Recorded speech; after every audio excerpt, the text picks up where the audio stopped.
Zanaro e eu tenho 15 anos e faço charge política para a Folha de São Paulo. 15 anos e charge política na mesma frase. Estranho, mas eu vou explicar. Eu comecei a desenhar quando eu tinha uns 6 anos, como todo mundo por aqui, na escola. A professora falava, desenha a Turma da Mônica, desenha o Cebolinha, eu ia lá e desenhava. E também para suprir a minha falta de habilidade no futebol. Quando você é garoto, aqui no Brasil pelo menos, você quer ser jogador de futebol, só que eu sou uma droga no futebol, sempre fui uma droga no futebol. Então eu comecei a desenhar. E eu comecei a ser o melhor na sala que desenhava. Eu desenhava com os amigos, não consegui nenhuma garota com isso, não consigo até hoje, mas é uma coisa que eu me divirto. E eu fazia isso. Meu pai viu que eu gostava de fazer esse treco e me deu uma coleção de gibis dele que ele tinha, que eram gibis antigos, Angelila, Laerte e tal. E dentre esses, que mostrava os quadrinhos para mim, que eu poderia usar meu desenho para fazer alguma coisa, para contar uma própria história. Dentre esses livros estava um chamado Brasil 85. Era um livro de charges do ano de 1985. Dá pra ver que eu entendi tudo, né? Mas eu vi aquilo e percebi que ele pegava os caras, que eram vários chargistas que faziam parte desse livro.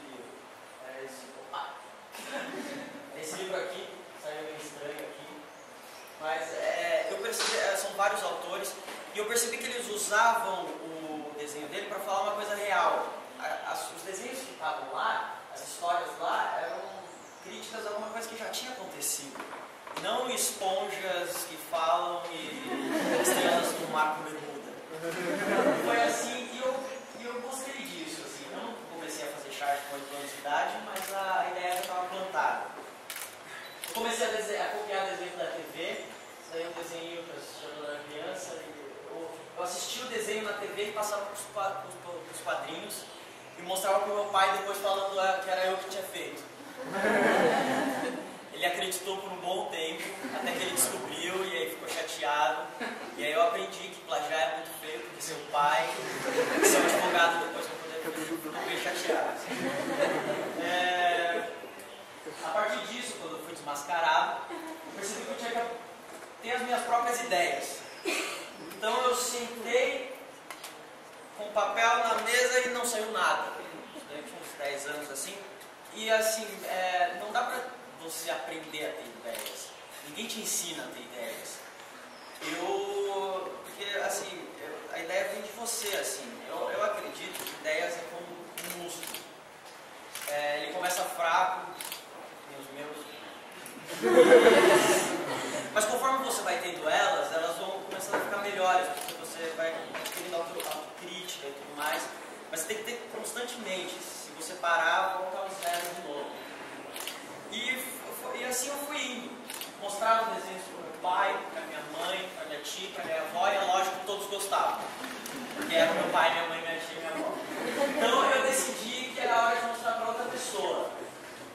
E aí meu pai me levou numa avaliação de portfólio com um cara chamado Alberto Costa, que é um cara influente nos quadrinhos no Brasil. E aí mostrei meus desenhos para ele, assim, eram toscos, assim, eu tinha uns 9 anos de idade. Mas aí ele falou, não, você já está pronto. E aí, como assim? Não, você já está no caminho legal, é só você continuar assim. E ele me deu umas dicas muito importantes, assim. Ele falou para eu não fazer aula de desenho. Vocês podem estar imaginando, como assim? O moleque não desenha quase nada e ele não pode colocar ele para fazer uma aula?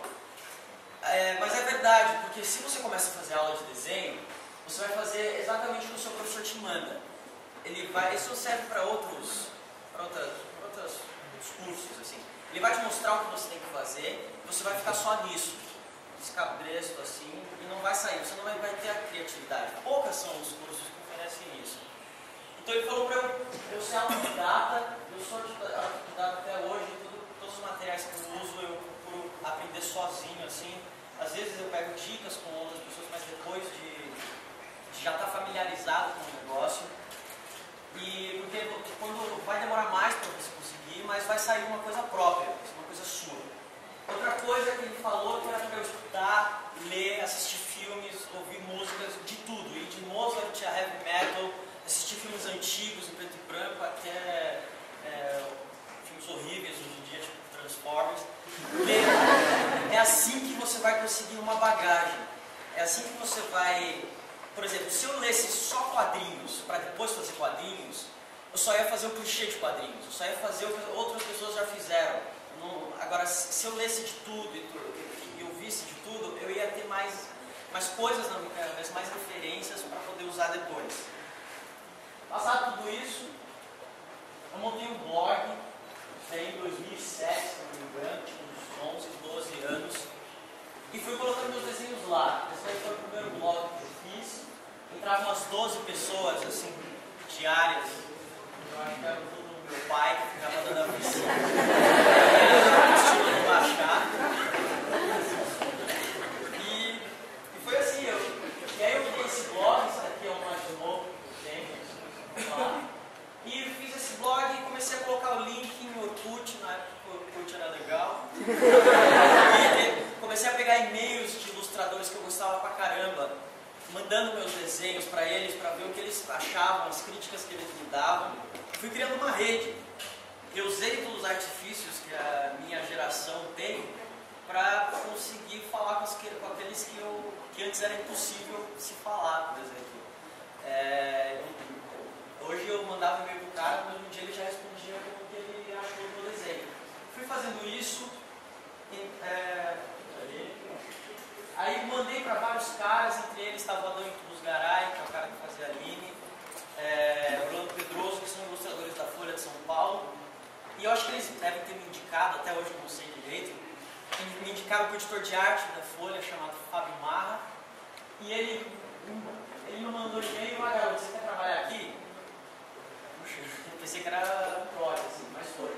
Comecei na Folhinha, em 2010, fiquei 6 meses lá, até que teve a morte do Glauco, que é aquele cartunista, e a reformulação gráfica do jornal, e aí eles me colocaram para fazer chás. Daí era uma antiga personagem que eu fiz para a Folhinha, e aí eu comecei a fazer chás.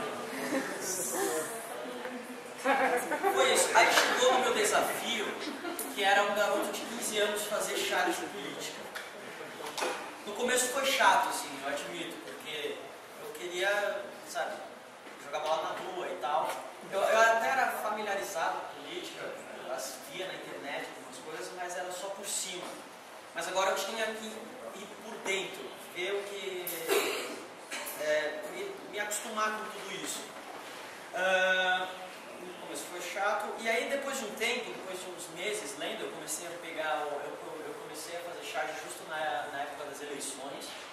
Eu tinha que ler os jornais todo dia, via na internet, lia artigos.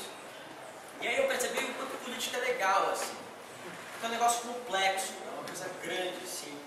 E que você começa a ver depois os trejeitos de certos partidos, tipo PMDB, que só quer poder e está do lado de quem está ganhando, PSDB, que são os coxinhas, PT, que de ideologia não tem nada, e essas coisas. E você começa a entrar dentro disso, e o mais legal era que eu fazia charge, eu podia brincar com esse negócio, com esses caras que estavam lá em cima. Isso pra mim era ótimo, assim. Então eu comecei a gostar de política. Lógico, todo mundo da minha idade ria da minha cara, fazer isso, mas depois eu comecei a mostrar pra eles o quanto é legal, assim. E isso é uma das mensagens que eu quero deixar aqui hoje. Se você não lê jornal, se você não tem esse costume de querer saber sobre essas coisas, eu acho melhor começar a fazer, principalmente se você tiver mais ou menos uma idade, porque é isso que dita o teu futuro, assim. Você votam daqui a pouco e tal, e isso vai te falar as coisas que você vai ter no futuro, assim, vai te guiar. Mas esse não é o meu maior desafio, não foi o meu maior desafio. O meu maior desafio é, na verdade, fazer uma boa charge. Porque, assim, há 30 anos atrás, as charges eram a crítica que o jornal não podia fazer, que estavam na época da ditadura. Ah, essa daí foi a charge que eu fiz. Porque estava na época da ditadura. Ela tinha que ser sutil, a charge tinha que ser sutil para poder passar pelos sensores, mas poder chocar o governo, porque o povo já sabia que estava rolando, que era ruim e tal, que o governo era droga. Agora, hoje em dia, é exatamente ao contrário. Você tem que chocar o público com o governo, porque as pessoas hoje em dia estão tão acostumadas a ver escândalos no jornal e essas coisas, que se acostumaram com a política ruim que a gente tem hoje em dia. Ninguém mais sai às ruas, e se sai é só 12 mil pessoas que votam nas faixas da Paulista. Não é mais, as pessoas não procuram mais estar ativas no governo. É muito fácil o cara falar, em Brasília só tem corrupto, numa mesa de bar, assim, para depois falar sobre a mulher melancia. Então é isso que... Então esse é o meu maior desafio, é mostrar para os leitores esse outro lado, colocar como uma charge, uma crítica e uma ideia dentro da cabeça desses caras. E é isso que eu procuro fazer. Ainda me sobraram, deu muito tempo aqui, mas é isso, eu acabei.